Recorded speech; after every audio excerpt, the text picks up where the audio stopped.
Assalamualaikum warahmatullahi wabarakatuh. Selamat siang semuanya. Pertama-tama mari kita ucapkan puja dan puji syukur kita atas kehadiran Allah Subhanahu wa taala di mana kita masih diberi nikmat kesehatan hingga saat ini. Kemudian yang saya hormati dosen pengampuh mata kuliah psikopatologi Ibu Iolen Febri Zuani, MPSI Psikolog. Dan yang saya hormati teman-teman semuanya. Pada kesempatan kali ini, kami akan mempresentasikan hasil diskusi kami dengan judul Gangguan Stres dan Psikofisiologis. Sebelumnya, perkenalkan anggota kelompok kami, ada saya sendiri, Hairunisa, ada Weni Eka Putri, dan Bahiratul Aufal Jannah. Baik, langsung saja kita masuk ke pembahasan yang pertama. Sebelumnya, apakah teman-teman pernah mengatakan, sepertinya aku stres, atau tugas ini benar-benar membuatku stres? Nah, sebenarnya apa sih itu stres? Stres adalah suatu tekanan atau tuntutan yang dialami individu atau organisme agar ia beradaptasi atau menyesuaikan diri. Apa saja sih sumber stres itu? Nah, yang pertama ada faktor psikologis, yaitu segala sesuatu yang berasal dari cara berpikir, sikap, persepsi, dan kondisi mental individu. Faktor ini tidak selalu tampak dari luar, tetapi sangat berpengaruh pada intensitas stres yang dirasakan seseorang. Contohnya, pengalaman buruk yang belum terselesaikan, misalnya kehilangan, penolakan, atau kegagalan. Nah, ini dapat memicu stres setiap kali ada situasi yang mengingatkan pada pengalaman tersebut. Yang kedua, masalah sehari-hari. Contohnya, tekanan akademik atau pekerjaan. Misalnya, tugas yang menumpuk, deadline yang mepet, takut salah di depan atasan atau dosen, sehingga dapat menimbulkan rasa cemas, sulit berkonsentrasi, dan mudah panik. Bisa juga dari masalah hubungan sosial seperti konflik dengan teman, pasangan, atau keluarga. Dan yang terakhir, yang ketiga, ada faktor lingkungan fisik. Faktor ini muncul karena kondisi sekitar yang tidak nyaman bagi tubuh maupun pikiran. Contohnya, suara kebisingan dari suara kendaraan, musik yang keras, asap kendaraan, asap rokok, dan panasnya matahari yang berlebihan, sehingga individu sulit berkonsentrasi, cepat lemah dan lelah, dan mudah tersinggung. Selanjutnya ada eustress atau stres positif. Nah, jenis stres ini adalah jenis yang stresnya bermanfaat. Stres ini mendorong seseorang untuk lebih bersemangat, fokus, dan berusaha lebih baik sehingga bisa meningkatkan kemampuan dirinya. Contohnya, seorang mahasiswa merasa gugup menjelang presentasi. Rasa gugup itu membuatnya berlatih berkali-kali. Hasilnya, saat presentasi, ia jadi lebih siap, percaya diri, dan bisa tampil lebih baik. Jadi, eustress ini bukanlah stres yang melemahkan, melainkan stres yang memotivasi untuk berkembang dan berprestasi. Selanjutnya ada distress, yaitu stres negatif. Nah, jenis stres ini yang memberikan dampak buruk pada tubuh maupun pikiran. Stres ini membuat seseorang merasa tertekan, tidak nyaman, bahkan bisa menimbulkan rasa sakit secara fisik, misalnya sakit kepala, sulit tidur, dan lainnya, maupun psikologis seperti cemas, putus asa, atau kehilangan semangat. Contohnya, seorang mahasiswa merasa salah memilih jurusan kuliah. Karena pikiran itu, ia kehilangan motivasi belajar, jadi malas masuk kelas, dan merasa terbebani setiap kali memikirkan masa depannya. Situasi ini menimbulkan stres yang justru melemahkan, bukan memotivasi. Jadi, distress ini berbeda dengan eustress, karena distress membuat individu merasa terbebani dan menghambat perkembangan dirinya. Selanjutnya, gangguan fisiologis. Gangguan fisiologis atau gangguan psikosomatis merupakan penyakit fisik yang sebagian disebabkan oleh faktor-faktor psikologis, terutama stres. Gangguan tersebut biasanya mempengaruhi organ-organ yang berada di bawah kendali sistem saraf otonom, seperti saraf pernafasan, kardiovaskular, gastrointestinal, dan endokrin. Gangguan fisiologis tidak tercantum dalam DSM-4-TR. Gangguan ini dicantumkan dalam faktor psikologis yang mempengaruhi kondisi medis dan diagnosisnya. Dikodekan dalam bagian luas yang mencakup berbagai kondisi lain yang dapat menjadi fokus perhatian klinis. Gangguan fisiologis ini atau psikosomatis artinya meskipun gejala tampak pada tubuh, salah satu penyebab pentingnya berasal dari kondisi mental dan emosional seseorang. Contohnya sakit mah karena stres kuliah atau karena banyak kerja. Seorang mahasiswa sering cemas menjelang ujian. Kecemasan itu membuat asam lambungnya meningkat sehingga ia mengalami sakit mah meskipun pola makannya cukup teratur. Selanjutnya, aspek fisiologis dari stres. Henselier menggambarkan respon tubuh terhadap segala jenis stresor eksternal sebagai sindrom adaptasi umum atau general adaptation syndrome. Serangkaian fisiologis yang terjadi dalam 3 tahapan, ada yang pertama fase alarm, yang kedua fase penolakan, dan yang terakhir ada fase kelelahan. Yang pertama fase alarm atau the alarm phase. Phase ini saat tubuh menggerakkan sistem saraf simpatik untuk menghadapi ancaman langsung. Jika stres terlalu kuat, terjadi luka pada saluran pencernaan, kelenjar adrenalin membesar, dan timus menjadi lemah. Jadi, fase alarm ini, tubuh sebenarnya sedang siaga penuh, tapi jika stres terlalu kuat atau berlangsung lama, fase ini bisa menimbulkan dampak negatif seperti masalah pencernaan, gangguan hormon, dan penurunan imun. Nah, yang terjadi pada tubuh dalam fase ini, kelenjar adrenalin bekerja keras, menghasilkan hormon adrenalin dan kortisol untuk meningkatkan energi. Kemudian sistem pencernaan terganggu karena tubuh memprioritaskan energi untuk menghadapi ancaman. Aliran darah langsung ke saluran cerna berkurang, sehingga bisa timbul luka atau masalah lambung. Selanjutnya, kelenjar adrenalin membesar akibat terlalu sering dipaksa bekerja memproduksi hormon stres. Dan yang terakhir, kelenjar timus melemah. Timus berperan dalam sistem imun, sehingga jika melemah, daya tahan tubuhnya menurun. Yang kedua, fase penolakan atau the resistance phase. Organisme beradaptasi dengan stres melalui berbagai mekanisme coping yang dimiliki. Jadi, fase penolakan ini menggambarkan kondisi tubuh dan pikiran yang berusaha menahan stres agar tidak mengganggu aktivitas sehari-hari. Namun, jika stres berlangsung terlalu lama tanpa solusi, energi cadangan tubuh akan habis dan akhirnya masuk ke fase kelelahan. Yang terjadi dalam fase ini yaitu tubuh berusaha menyeimbangkan kembali fungsi-fungsi yang terganggu pada fase alarm. Ketiga, fase kelelahan. Saat stres yang berkelanjutan menguras energi tubuh, meningkatkan kerentanan terhadap masalah fisik dan pada akhirnya akan memunculkan penyakit. Jadi, fase kelelahan ini, stres yang tidak dikelola bisa berujung pada gangguan kesehatan serius, baik fisik ataupun mental.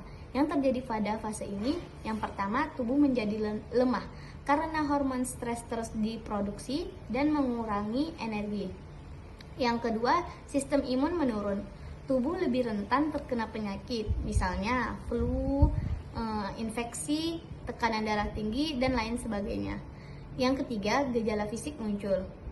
Kelelahan kronis, sakit kepala, gangguan tidur, gangguan pencernaan, misalnya yang terjadi pada gejala fisik tersebut. Yang terakhir adalah gejala fisiologis, seperti cemas berlebihan, mudah marah, burnout, bahkan depresi. Teori hubungan stres dan penyakit. Hubungan stres dan penyakit merupakan hal yang nyata, tetapi tidak selalu bekerja lewat jalur biologis langsung.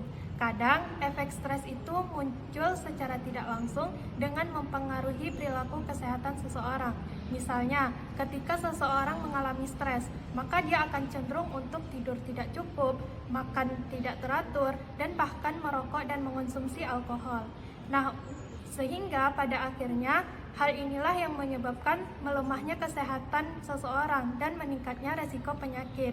Nah, untuk memahami ini lebih lanjut, maka ada 2 teori yang akan kita bahas. Pertama, teori biologis yang menekankan pada bagaimana respon tubuh terhadap stres dapat berujung pada melemahnya kesehatan fisik. Nah, yang pertama itu ada teori kelemahan somatik yang berkaitan dengan faktor genetik, penyakit yang pernah diderita sebelumnya, diet yang dapat mengganggu sistem organ tertentu yang kemudian menjadi lemah dan tidak memiliki daya tahan terhadap stres. Misal, ketika sistem pernafasan seseorang sudah lemah sejak lahir, maka itu dapat memicu seseorang menderita asma. Jadi teori ini tuh hubungan antara stres dan gangguan psikofisiologis tertentu itu terletak pada kelemahan pada organ tubuh tertentu. Yang kedua, ada teori reaksi spesifik. Jadi individu itu merespon stres dengan cara khas mereka sendiri. Ada yang ketika stres mengalami gangguan pada pencernaannya, dan ada juga yang ketika stres orang akan mengalami sakit kepala. Jadi sistem tubuh yang paling responsif yang menjadi kandidat yang paling mungkin mengalami gangguan psikofisiologis yang terjadi di kemudian. Misal, ketika seseorang itu mengalami stres dan dia mengalami gangguan pada naiknya tekanan darah, sehingga itu bisa mengakibatkan atau memicu yang namanya hipertensi esensial. Yang ketiga, ada pemaparan jangka panjang pada hormon stres. Jadi berbagai perubahan biologis yang ditimbulkan oleh stres itu bersifat adaptif dalam jangka pendek. Misal, saat seseorang menghadapi situasi yang berbahaya atau penuh tekanan, maka tubuh itu akan memobilisasi sumber daya energi untuk mempersiapkan aktivitas fisik. Nah, hal ini terjadi melalui aktivitas sistem saraf simpatis dan aksis HPA. Dalam proses ini, katekolamin seperti epinefrin itu dilepaskan dari saraf dan medula adrenal yang kemudian memicu pituitari untuk mensekresi kortikotropin. Nah, kortikotropin ini selanjutnya merangsang pelepasan kortisol dari korteks adrenal. Kunci teori ini adalah tubuh harus menanggung akibat bila harus terus-menerus beradaptasi dengan stres. Keharusan beradaptasi ini disebut dengan beban alostatik. Akibatnya, sistem imun bisa menjadi lemah, tubuh menjadi mudah terserang penyakit, dan level kortisol yang tinggi itu bisa memberikan efek langsung pada otak. Misalnya mematikan sel-sel di dalam hipokampus yang mengatur sekresi kortisol, sehingga jika dilakukan dalam jangka panjang itu bisa membuat efek mudah terkena efek stres. Yang keempat, ada stres dan sistem imun. Jadi, stres yang berkepanjangan itu dapat mengacaukan sistem saraf otonom, ketidakseimbangan hormon, dan mempengaruhi aktivitas otak. Hal ini dapat berdampak pada menurunnya kemampuan tubuh untuk melawan virus atau bakteri, sehingga banyak orang yang mengalami stres itu akan mengalami flu atau infeksi lainnya. Yang kelima, ada imunitas sekretori. Nah, komponen sekretori dalam sistem imun itu terdapat dalam sekresi air mata, ludah, vagina, bronkial, pencernaan yang membasahi permukaan mukosal tubuh. Nah, zat ini disebut dengan sekretori imunoglobulin. Yang dilakukan oleh Stun menunjukkan bahwa jumlah antibodi SLGA ini berhubungan dengan perubahan mood. Jadi ketika seseorang mengalami peningkatan terhadap peristiwa yang tidak diinginkan dan sekaligus mengalami penurunan pada peristiwa yang diinginkan, maka itu akan berakhir yang namanya mood negatif. Nah, mood negatif ini nantinya akan menurunkan level antibodi SLGA. Nah, jika ini terjadi dalam kurun waktu tersebut individu ini terpapar virus, maka seseorang itu akan mudah terkena infeksi. Yang keenam, ada sitokin. Nah, ketika tubuh mendeteksi zat asing seperti bakteri, maka barisan pertahanan yang digunakan sistem imun itu adalah aktivasi sel-sel yang disebut dengan makrofagus. Nah, aktivasi makrofagus ini nantinya akan merangsang pelepasan sel yang disebut dengan sitokin. Nah, stres ini dia dapat memicu pelepasan sitokin, terutama khususnya interleukin 1 dan interleukin 6. Teori yang kedua, ada teori psikologis. Yang pertama itu ada teori psikoanalisis yang mengatakan bahwa setiap gangguan psikofisiologis pada dasarnya dianggap sebagai akibat dari kondisi emosional yang tidak disadari yang spesifik bagi gangguan tersebut. Contohnya, ketika seseorang memiliki dorongan marah atau perasaan bermusuhan, tetapi perasaan tersebut terus ditekan dan tidak pernah diekspresikan, maka emosi tersebut tidak hilang, tetapi malah menumpuk di dalam diri individu itu. Nah, penumpukan ini bisa menciptakan yang namanya ketegangan emosional yang dapat memicu munculnya gangguan fisik seperti hipertensi esensial. Nah, yang kedua ada faktor kognitif behavioral. Stres itu tidak hanya muncul dari ancaman fisik, tetapi juga dari cara manusia berpikir dan menilai pengalaman hidupnya. Nah, penyesalan terhadap masa lalu dan kekhawatiran akan masa depan itu dapat memicu aktivasi sistem saraf simpatis dan sekresi hormon-hormon stres. Nah, sehingga emosi negatif ini bisa memicu tubuh menjadi tegang. Nah, selain itu, penilaian terhadap stresor menjadi faktor penting dalam menentukan bagaimana stres itu mengaruhi seseorang. Nah, individu yang merasa pengalaman hidupnya itu selalu melebihi kemampuan dirinya, itu cenderung mengalami stres dan beresiko menderita gangguan psikofisiologis, sedangkan cara seseorang itu menghadapi stres sangat menentukan dampak yang akan ditimbulkannya. Stres pasca trauma. Nah, dalam DSM-4, gangguan stres pasca trauma itu digolongkan sebagai salah satu jenis gangguan kecemasan karena di dalamnya terdapat unsur kecemasan yaitu rasa takut dan cemas. Nah, tetapi pada DSM-5, klasifikasi ini tuh mengalami perubahan karena faktor utama munculnya PTSD itu adalah pengalaman stres yang sangat berat. Nah, untuk diagnosis PTSD ini sendiri pertama kali diakui di dalam DSM itu tahun 1980 ketika para psikiater melihat banyak veteran perang Vietnam yang mengalami trauma emosional yang membuat mereka itu sulit kembali menyesuaikan diri dalam kehidupan sipil. Pada awalnya, pengajuan untuk memasukkan PTSD ini ke dalam sistem diagnostik ini mengalami penolakan sebab keberadaan penyebabnya yang jelas. Sedangkan ini tuh bertentangan dengan sifat DSM yang ateoritis. Namun, akhirnya disepakati bahwa peristiwa ekstrim, menakutkan, dan penuh tekanan mengancam nyawa serta berada di luar batas pengalaman sehari-hari itu dapat menimbulkan gejala psikologis serupa yang dialami oleh para veteran tersebut. Dengan demikian, sejak dimasukkannya PTSD ke dalam DSM, PTSD ini dipandang sebagai respon yang wajar terhadap stresor yang tidak wajar. Ada beberapa faktor yang dapat mengurangi stres. Yang pertama, cara coping stres. Coping ini adalah bagaimana seseorang berusaha mengatasi masalah atau emosi yang bikin stres. Menurut Lazarus, ada dua cara utama. Yang pertama, problem focus coping. Fokus ke permasalahannya. Contoh nih, kita dapat masalah. Yang kita fokuskan itu untuk menyelesaikan masalah tersebut. Mencari solusi, gimana caranya masalah tersebut harus selesai. Kemudian yang kedua, ada emotion focus coping. Fokus ke perasaannya. Contohnya nih, pada saat kita dapat masalah, gak apa-apa banget kok kalau kita harus cerita ke orang lain, ke teman. Gak apa-apa kok kalau misal pada saat kita dapat masalah, kita tuh harus kayak tenangin diri dulu, gak apa-apa banget. Apa akan self-efficacy. Pada saat kita percaya akan kemampuan diri kita, maka di situ stres yang kita alami itu akan berkurang, akan menjadi lebih ringan. Contoh nih, misal kita menghadapi masalah besar, maka pada saat itu kita percaya akan kemampuan diri kita. Tanpa kita sadari, stres yang kita pikul, stres besar yang kita pikul itu akan menjadi lebih ringan pada saat kita mempercayai kemampuan diri kita sendiri. Yang ketiga adalah ketahanan psikologis. Ketahanan psikologis ini adalah kemampuan seseorang untuk tetap kuat pada saat menghadapi stres dan menghadapi masalah. Biasanya orang-orang dengan ketahanan psikologis ini dia cenderung lebih cepat bangkit dari permasalahan yang ia alami karena dia merasa bisa mengendalikan situasi yang ada. Contohnya misal pada saat gagal ujian.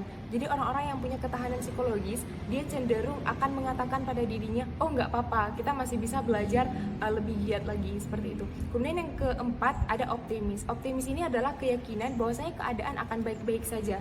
Orang-orang yang optimis biasanya cenderung lebih tekun, percaya diri, dan berani dalam menghadapi masalah.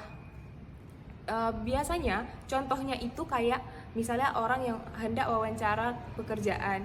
Biasanya orang-orang ini dia akan mengatakan ke diri dia sendiri, aku pasti bisa memberikan yang terbaik, bukan mengatakan bisa nggak ya. Kemudian yang kelima itu dukungan sosial. Jadi ternyata dukungan dari orang lain itu sangat mempengaruhi dengan potensinya mengurangi stres. Kemudian dia dari dukungan sosial ini ada struktural, ada juga fungsional. Jadi struktural itu dia yang berasal dari keluarga, kerabat, teman.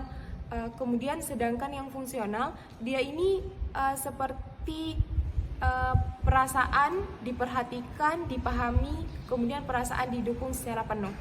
Faktor psikologis dan gangguan fisik akibat stres. Yang pertama itu ada sakit kepala. Jadi kalau stres, otot di kepala itu leher, kemudian bahu dia bisa tegang. Hal ini membuat muncul sakit kepala, baik datang sesekali maupun kontras. Biasanya cara mengatasinya itu dengan minum obat. Secara medis dengan minum obat misal kayak aspirin atau ibuprofen. Tapi sedangkan secara psikologis dia bisa dengan latihan relaksasi atau biofeedback, terapi kognitif, dan atau bisa belajar coping. Dia bisa dengan contoh misal nih kita lagi banyak tugas yang menumpuk kan, jadi kepala kita terasa berat dan tegang. Kalau belajar secara teknik relaksasi nafas atau istirahat sejenak, sakit kepala bisa berkurang. Kemudian kanker. Jadi stres ini dia dapat mempercepat pertumbuhan sel kanker atau memperlemah sistem imun tubuh. Jadi sehingga tubuh kita menjadi lebih rentan. Cara kita mengatasinya itu dengan cara menjaga semangat juang melawan penyakit, kemudian juga melatih keterampilan coping di mana kita itu mengelola stres dengan cara sehat, kemudian intervensi psikososial seperti konseling bisa menjadi atau bisa membantu pasien lebih kuat secara emosional dan tetap berperilaku sehat. Selanjutnya ada kardiovaskular. Ternyata stres juga bisa mempengaruhi jantung dan peredaran darah. Ada beberapa gangguan yang bisa timbul. Yang pertama ada hipertensi esensial. Tekanan darah tinggi tanpa penyebab medis yang jelas. Stres ini dapat membuat sistem saraf simpatis yang aktif saat kita tegang atau marah bekerja lebih keras. Akibatnya, detak jantung meningkat, tekanan darah naik, dan lama-lama bisa menimbulkan hipertensi. Contohnya misal ada orang yang lebih mudah marah atau cemas berlebihan, lebih rentan mengalami tekanan darah tinggi. Kemudian yang kedua, ada jantung koroner. Ternyata pola perilaku juga berpengaruh. Misal ada tipe A, orang yang ambisius, mudah marah, kemudian kompetitif, lebih beresiko terkena penyakit jantung. Sedangkan tipe B, orang yang lebih santai, tidak terlalu ambisius, kemudian juga dan jarang marah, resikonya itu lebih rendah. Contohnya, pekerja yang selalu ingin cepat-cepat, sering merasa dikejar waktu dan gampang emosi, cenderung lebih rentan terkena gangguan jantung dibandingkan dengan orang yang lebih tenang. Selanjutnya ada asma. Asma ini adalah gangguan pernafasan di mana saluran nafas menyempit, meradang, kemudian juga menghasilkan lendir atau dahak berlebihan, dan biasanya penyebabnya itu bisa karena alergi di mana saluran pernafasan sangat sensitif terhadap zat tertentu. Kemudian juga ada infeksi. Misalnya kayak bronkitis yang bikin saluran nafas gampang terserang asma. Dan yang terakhir ada penyebabnya itu karena psikologis. Biasanya karena perasaan cemas, stres, kemudian juga marah atau depresi dapat memicu kambuhnya asma. Dan gangguan yang terakhir adalah AIDS. Ini adalah penyakit yang disebabkan oleh virus HIV. Namun virus ini menyerang sistem kekebalan tubuh sehingga tubuh jadi lemah dan gampang terkena berbagai penyakit. Sebentar lagi kita akan memulai kuis. Jadi, siapkan diri dan alat tulis teman-teman semuanya.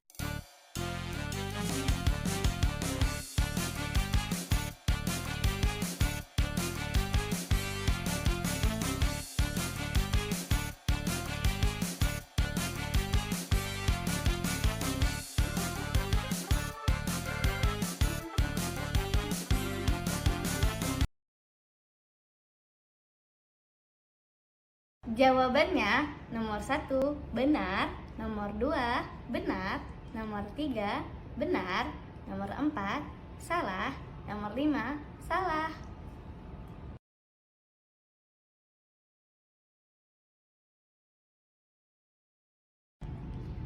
Sekian presentasi dari kelompok kami. Mohon maaf apabila ada kesalahan dalam penyampaian kata yang kami sampaikan. Wassalamualaikum warahmatullahi wabarakatuh.